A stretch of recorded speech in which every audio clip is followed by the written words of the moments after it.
Hey folks, welcome back to my channel. I hope you're all having a fantastic day or evening, wherever you are. In today's story, I came home 2 days early from a work trip to surprise his wife. What he then came home to was terrifying. He saw his wife in bed with her affair partner, but rather than confronting them, he recorded them for proof, then walked out and ghosted her. Now she's history. Let's get into today's story to find out what happened. So I went on a work trip for a week and told my partner of 3 years ex that I was coming home on Sunday, but I had actually booked to fly in yesterday and take her on a surprise date for her birthday, which I otherwise would have missed. I messaged ex happy birthday yesterday morning and asked what she was doing for the day, to which she replied she would be having a wine and movies night with her friend Y, who lives in our apartment block. I reiterated that I could not wait to be home on Sunday. She said she couldn't wait and that she loved me. It has been really hard to write and relive this, but when I got home, I parked out by the front of the building on the street, and when I walked through the code gate, I couldn't see lights on up by our balcony. I did see Y's lights on, so I assumed X would be at her place. I didn't even have to enter as her place was on ground level, and I saw through her window she was on her couch watching TV alone. I figured maybe X was out, so I walked up our 3 flights of stairs, and as I approached the door, I could hear it, and my heart just sank. The sound of Aunt B music moaning and knocking the door wasn't even locked, and with the way its position, opening the door gave a direct view of our bedroom. I just slightly opened the door and saw my girlfriend straddled on top of who I instantly recognized to be a guy from the gym we go to. I think what stood out to me more was that it looked like it was unprotected sex, as I could see everything. I quietly closed the door, and my soul just felt like it floated out of me. I knew they never heard me or noticed the door. I sat on the step for a good 5 minutes to process. This has always been my worst nightmare, but to literally have it play out exactly how I dreaded another man in our bed just gripped at the heart. I couldn't cry as it felt so surreal. Was this really happening? Was I dreaming? The continued sounds quickly brought me back to earth. I got up and walked out of the building and towards the front gate. Y had spotted me through the window and called out to me and waved, gesturing for me to come over. I do get along very well with her, and in the past she had told Axel highly. She thought of me as a friend too. She had also openly told X that she found me attractive and asked if I had single friends who are also my nationality from New Zealand. There had always been chemistry between us the first time I met Y, but that always stayed buried in my mind. I put on a brave face and walked into her apartment. We hugged and she asked what I was doing home early. I told her I had datas mixed up, and wasn't she supposed to be having birthday drinks with X? She seemed confused and told me that X said she was going out for drinks with some of our gym friends. Go figure. I instantly burst out in tears and cried for what felt like forever, and she got quite worried, asking what was wrong. Did something happen to me? Etc. I struggled for words but blurted out that I had just walked in on the 2 of them in our bed. Her face turned so wide and she just hugged me and started to cry too. She knew I was a joker, but I think she knew this was no joke. I just started talking out of frustration, saying that I didn't know what to do, that they could be out there all night and that this was my nightmare. We had no issues in our relationship other than her lack of interest in sex once every 6 weeks. It's a wonder I lasted 3 years with her and I had accepted that a long time ago. Why? Laughed through her tears and told me she had always been single and not had sex the entire time she knew me, and joked that maybe we could both use it. That actually made me laugh a bit too. And I hugged her, thanked her, and for a second forgot X was upstairs cheating on me. I asked her if I could stay there for the night, as I had nowhere to go, and I slept on the couch. I am still here a day later. I watched the guy leave in the morning and watched in tears when he came back this evening. I'm supposed to be home tomorrow afternoon. I haven't texted X all day, but she hasn't texted me either. Truth be told, the only comfort I have now is with Y. How do I deal with X? Do I walk up there and interrupt? Do I call? Firstly, I want to thank everyone for their views, opinions, and advice. I'm still trying to keep up with reading the comments. I appreciate those saying I should have had a backbone or spine. To be honest, I'd be saying the same things to someone else. This is my first experience with infidelity, so it was easier to judge until it actually happened to me. Anyhow, before I tell you what has happened today, I will answer a few questions. Me? I have my own business and run it end-to-end by myself. I travel maybe 3 times a year to meet with production facilities and do quality checks for my product.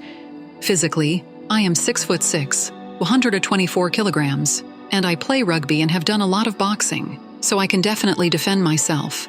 However, I do not go around using that. I absolutely tower over that piece of crap guy in every way. I earn a very comfortable living, as does X, so a split will not financially cripple either of us, and we're not married. The tears have been shed. I realize this was a blessing in disguise, and I know what I need to do. Apartment. We split all the bills 50-50 and have 4 months and a week left on a year-long lease, which has both our names on it. We had been actively looking for a home to buy. I guess I dodged a bullet there. Why? What a woman. Aside from her personality, she is absolutely gorgeous. How she is and always has been single, I will never know, and she has not been intimate with anyone in over 3 years, according to X. She has been on my side through it all without saying a cruel word about X. She understands it was a bad thing to do towards me, and that it does not involve her. That being said, she has said once X inevitably owns up to it, she will likely stop being friends with her. She has not tried to come on to me like a rebound and has just been super supportive. That alone speaks volumes to her character. X works in a hospital and is very attractive, nice woman, but can be quite self-centered. In hindsight, we were basic, just friends. We have only ever had protected sex because she does not want to get pregnant or go on the pill. And it was once in a blue moon. I guess I just accepted it and got too comfortable in the relationship, being what it was. I'm just trying to get my head around how she never even showed signs that she was cheating. I know I'm not perfect, but I have always been good to her, always cooked for her and did a lot around the house. We went on dates regularly. I told her things about her to make her feel loved, and I always got brushed off after what I thought was a good night. I now question why, if she didn't want me, why did she stay for so long? My plan. I intended to call her this morning to say my flight would be leaving earlier and that could she pick me up at the airport earlier? With the airport being a 40-minute drive away, I would use this time to go up and pack all of my things and rush them to my car. Y said I could put some of it in her spare room. Once X noticed my things missing, she would try to call me, message me, etc., and I would simply respond with a photo of the 2 of them in bed. After reading comments, I decided the cruelest punishment for her would be to have no closure. I would explain to the property manager my circumstances and go and stay with a friend until I could find a new place. X could cover the rent, she could certainly afford it. I do have the option to stay with Y, but that is way too close to X, and I do not want to do anything with Y that could ruin our friendship, even though I know her and I are inevitable. The outcome. I went up very early in the morning and very quietly opened the door. Fortunately, they were asleep on the bed, so I took a photo of them. But it was weird. I almost felt guilty about violating privacy when my entire relationship was violated. I did not feel sad anymore, just angry and betrayed. I noticed his shoes on the floor next to my various much larger pairs. I decided to take a photo of those and use it first. I figured it would be a more subtle way that she would likely lie about until I hit her with the photo of them in bed. I went back down to Y's and waited around for another hour or so until I was certain X would be awake. I tried to call but got no answer, and twice again to no answer. I looked at Y and we both just knew what was happening. After about a half hour, she called me and sounded very much awake and like everything was very much normal. I tried to put on my normal voice and told her my flight was leaving 2 hours earlier than I thought. I asked if she could collect me at 1 p.m. She said yes, and that she loved me. That she was at her parents' for breakfast and that they said hello. Lie on that note. Her parents love me and will be broken about this. I went and laid down for a few hours to run through what I would get from the apartment other than clothes and a few appliances. Most of my stuff was already boxed, as I knew that if we bought a house, I wanted an easy move. Around midday, I saw X go down to the car park, and I gave it a few minutes after she left before I moved my car and went upstairs. It smelled like air freshener, and I noticed new sheets and covers on the bed. All the dishes were done. She went to every length to cover up that anyone else had ever been there. It took me all but 10 minutes to gather all of my things. If I forgot anything, I probably didn't care about it. It did feel weird knowing it would be a goodbye to the place I called home, but I felt strong. X sent me a message asking where I was as she was at the arrivals area. I replied and said I was held up and that I would open maybe an hour later. A bunch of missed calls and messages came in asking where all of my stuff was and if something had happened. My heart nearly beat out of my chest when I sent the photo of the shoes saying these aren't my size. She had the audacity to reply, saying that they were her brother's from when he picked her up to go to Mom and Dad's. Did I not say she would pull something like that? I didn't even want to discuss it, but I knew she was cornered, so I sent the photo of them in bed, and I left it at that. She did not even try to call. I was expecting a wave of calls or texts in my eyes. That was me leaving her, and I know I could have called her out or caught them in the act and confronted them. But I wanted her to know I knew, and that she would never be able to know how or explain herself. I will not tarnish her name as it is not in my nature, and I do not want to ruin her life, but she can live with this forever.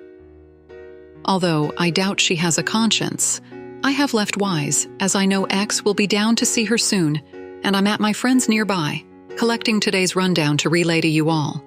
If it were not for Y, this would have been a lot harder. But I know she will survive her friendship with X in the next day or two. I am doing well and looking ahead. This hurt at first, but I'm glad I found out now, and not after we bought a home.